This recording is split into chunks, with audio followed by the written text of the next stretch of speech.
ओम तव कथामृतं तप्तजीवनं कविभिरीडितं कल्मषापहं श्रवणमंगलं श्रीमदाततं भुवि गृह्णन्ति भूरिदा जनाः।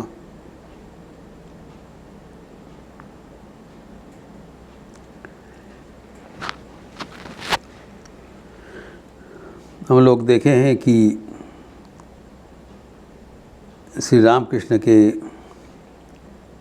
चरणाश्रित भक्तगण, उनके पार्षदगण कैसे संकट समय पर भी श्री रामकृष्ण का सान्निध्य अनुभव किया था। उदाहरण स्वरूप देखे हैं कि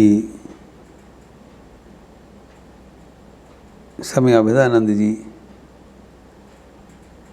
प्रथम विश्व महायुद्ध के समय जिस जहाज़ में जाने का बात था, उस जहाज़ से उनको टिकट करने के लिए किसी ने मना कर दिया। अलौकिक शक्ति ने समझ लिया, क्योंकि पूर्ववर्ती दिन जाने से वो पैसेंजर को सा जहाज़ डूबी हो गया। फिर वैसे ही स्वामी त्रिगुणातीतानंद जी कैलाश मानस सरोवर तीर्थ के समय एकदम मौत के सामने होते हुए भी किसी ने उसका हाथ पकड़ के निरापद स्थान में पहुंचा दिया। भूत के उपद्रव से भी बच गए। वैसे स्वामी तुरानंद जी उज्जैन में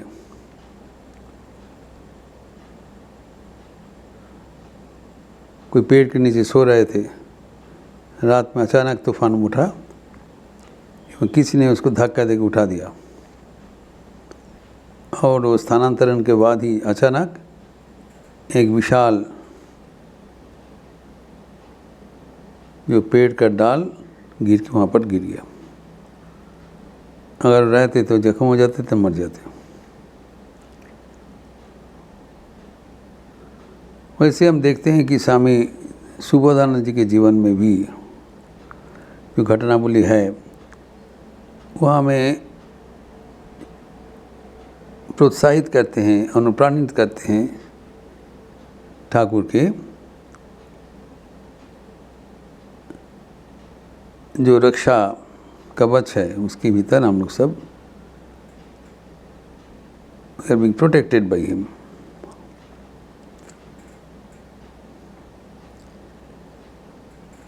हरिद्वार में जब स्वामी सुबोधानंद जी तपस्या कर रहे थे, अकेले तपस्या कर रहे हैं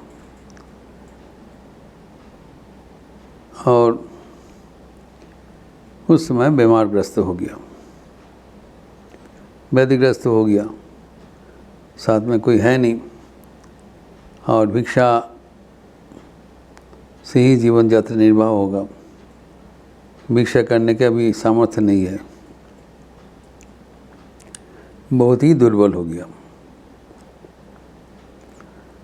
और इतना दुर्बल हो गया कि जो पानी गिलास में पानी डाल के पीने का भी सामर्थ्य नहीं है, उतना भी क्षमता नहीं है।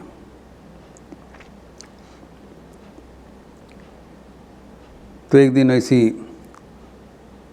पानी पीने के लिए प्रयास किया, असमर्थ हो गए एवं गिर गए। गिरने के बाद उनने थोड़ा जो हुआ ठाकुर के प्रति कि यहाँ पर कोई है नहीं, हम अकेले पड़े हुए हैं, कोई देखभाल करने के लिए है नहीं, और हे ठाकुर मुझे पानी पीने के लिए भी शक्ति तुम हरण कर लिया। हम लोग कभी मन में कभी कभी ये होता है, जब हम प्रतिकूल परिस्थिति का सम्मुखीन होते हैं तब अभिमान होता है कि ठाकुर हमें इतना, हम ठाकुर को पुकारते हैं लेकिन हमें इतना कठिनाई में ठाकुर डाल दिया। एग्जैक्टली से वही हुआ सुबोधानंद जी को मन में कि हमें पानी पीने का भी सामर्थ्य हरण कर लिया और साथ में कोई है नहीं। ऐसी सोचते हुए जब वो नींद में चले गए, कोई भीषण में देख रहा है कि सपना में देख रहा है पता नहीं, लेकिन उन्होंने देखा ठाकुर आके उसको उठाया और आके बताया, तुम संदेह क्यों कर रहे हो, मैं तो सदैव तुम्हारा साथ हूँ, ये विश्वास करो, मैं सदैव तुम्हारा साथ हूँ, तुम्हें सदैव देखभाल कर रहा हूँ। तुम्हें क्या चाहिए, रुपया चाहिए या आदमी चाहिए? जब ठाकुर को देखा एकदम, तब सुबोधानंद जी का बड़ा शर्म लगा। He has doubted on the existence of Sri Ramakrishna. Though Sri Ramakrishna is known in his body, लेकिन वो एक जीता जागता शक्ति है जो कि उनके भक्तगण को सदैव रक्षणावेक्षण करते हैं। तो देखने के बाद सुबोधानंद जी के बहुत शर्म लगा। उन्होंने कहा, जी नहीं, मुझे कुछ नहीं चाहिए, आप खाली एक ही चीज़ चाहिए ताकि आप सदा मेरे साथ रहिए और मैं आपसे कुछ मांग नहीं, कुछ प्रार्थना ना होना चाहिए, मेरा वैराग्य दीजिए और आप साथ में रहिए, वो पर्याप्त है। I do not want anything, हम जो है पर्याप्त है। ये शरीर रहेगा, शरीर में तो बीमारी होगा ही, वो तो कष्ट झेलना ही पड़ेगा, उससे हमारा हताश नहीं हो जाना चाहिए था। ऐसी रिपेंटेंस हुआ, फिर वो सो गए। फिर अर्ली मॉर्निंग सुबह में कोई इसको दरवाज़ा में खटखटा रहे हैं हरिद्वार में। तो उन्होंने खुला, देखा एक साधक आए हैं, तपस्वी आगे उपस्थित हुआ है, देखा नहीं कभी। तो आपको क्या चाहिए बताइए, मैं सेवा करने के लिए आया हूँ। वो तो ताज्जुब बन गए, इनको तो कभी देखा नहीं, कभी पहचानते भी नहीं है, ये कहाँ से आके उपस्थित हुआ। तो बोला, हमारा तो कुछ चीज़ का प्रयोजन नहीं है, तो आप है कौन, आप क्यों आया है? कहते, देखिए मैं कुछ दिन पहले हरिद्वार में ब्रह्म कुंड में स्नान करके कुछ तपस्या करने के लिए आया हूँ, कुछ याग यज्ञादि करेंगे, पुण्यार्जन के लिए आया हूँ। तो यहाँ पर कैसे आया? कल रात को माँ दुर्गा मुझे सपना दिया, उन्होंने कहा तुम जो संकल्प लेके आए हो यहाँ पर, वो सब पूरा हो जाएगा, तुम जाके वो साधु को सेवा करो। हमें दिखा दिया, तो इसीलिए उस अनुसार आप आके, आपको देख के मुझे पता चला कि मेरा जो सपना देखा था वो सत्य है, क्योंकि यहाँ बोला था यहाँ पर एक साधु रहेगा, ताकि देख रहा हूँ तो आप तो है यहाँ पर, तो आपको सेवा करने की मेरा आदेश हुआ है। तो उन्होंने कहा, भाई तुम शायद गलत कर रहे हो, बेबी दूसरा कोई होगा, तुम देखो ढूंढ के, मैं तो नहीं हूँ, हमारा कुछ चीज़ का प्रयोजन नहीं है, करके उसको उन्होंने भगा दिया।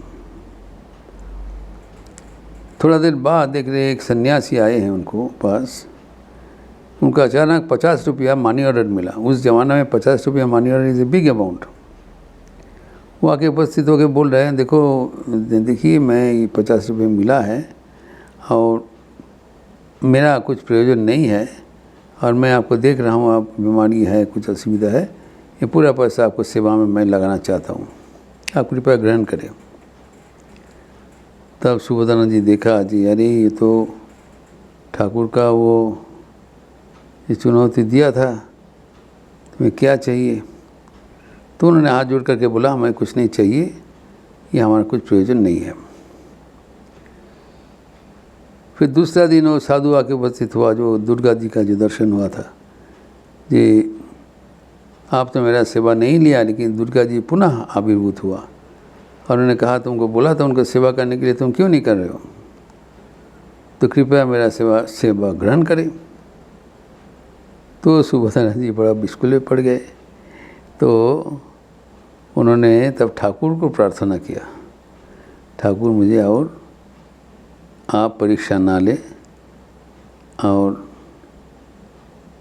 कुछ समय प्रलुब्ध मत करें, don't tempt me with all these facilities and money and help, मैं आपके सिवा कुछ नहीं चाहता हूँ। उसके बाद वो व्यक्ति आना बंद कर दिया। सुभद्रानंद जी के जीवन में अनेक घटना जो मार्मिक है, जब वो गया में तपस्या के लिए गए थे, उनके साथ एक सेवक भी था, कंपेनियन था। तो वहाँ पर फल्गु नदी जब देखा जी, वो फल्गु नदी में कोई पानी नहीं रहता है, लेकिन अचानक बाढ़ का पानी आ जाता है, पता नहीं कब। तो उन्होंने देखा फल्गु नदी का कोई पार करके जा रहा है, वो कमर तक पानी है, कमर पानी के अनायास से पार करके चले गए। तो वो और उनके जो संगी के साथ उन्होंने सोचा मैं भी पार करके चला जाऊंगा, चौड़ा नदी है गया में। तो वो उतर गया, लेकिन और उसका जो संगी था वो सांतालु थे, तैरना जानते थे, जबकि सुभद्रानंद जी का उतना तैरना उनका शैली जानकारी नहीं था। तो थोड़ा देर बाद जाने के बाद अचानक वर्षा का पानी, बाढ़ का पानी रूप से आ गया और तेज़ी से पानी बढ़ते गया। तो जब वो उनका गले तक पहुंच गया, तब तो प्रमाद देखा कि किसी को उपाय नहीं है, तो तब क्या करे। तब देखिए पानी भी और बढ़ रहा है। तब वो संगी जो था उस समय चले जा रहे, जो स्विमर, उनको चिल्ला करके बताया तुम गुरु भाई लोग को बता दो कि गया में हमारा शरीर समाधि हो गया और मैं तो बस नहीं पाऊँगा। ये उनको बता दिया। और जब और भी पानी बढ़ते गया, तब उन्होंने ठाकुर के उद्देश्य से शेष प्रणाम किया, ठाकुर आप मेरा आखिर प्रणाम ग्रहण करो, ये मेरा शेष नमस्कार है, मैं अभी और बच नहीं पाऊँगा। ये बोलते न बोलते उनको माथा पर पार करके पानी आ गया, एकदम भरा पानी के नीचे चले गए। लेकिन वहाँ पर जाते ही उनका आश्चर्य हो के देखा कि किसी ने उसको हाथ पकड़ के ज़बरदस्ती करके खींच के उस जलराशि के आला करके सीधा आके जो तीर है वहाँ पर उसको स्थापन कर दिया। Someone brought him by force। वो इतना जो पानी का जो तोड़ था सबको अतिक्रम करके खींच के वो वहाँ पर स्थापन कर दिया। जब स्थापन कर दिया तब वो बच गए। तब सुभद्रानंद जी ने समझा कि ठाकुर कैसे हर पल कैसे उनको उनको रक्षा कर रहे हैं, उनके साथ है। ये सब घटना से मन में दृढ़ विश्वास होता है, भरोसा होता है कि ठाकुर सचमुच भक्तों के साथ विराजमान है, भक्तों का रक्षणावेक्षण कर रहे हैं।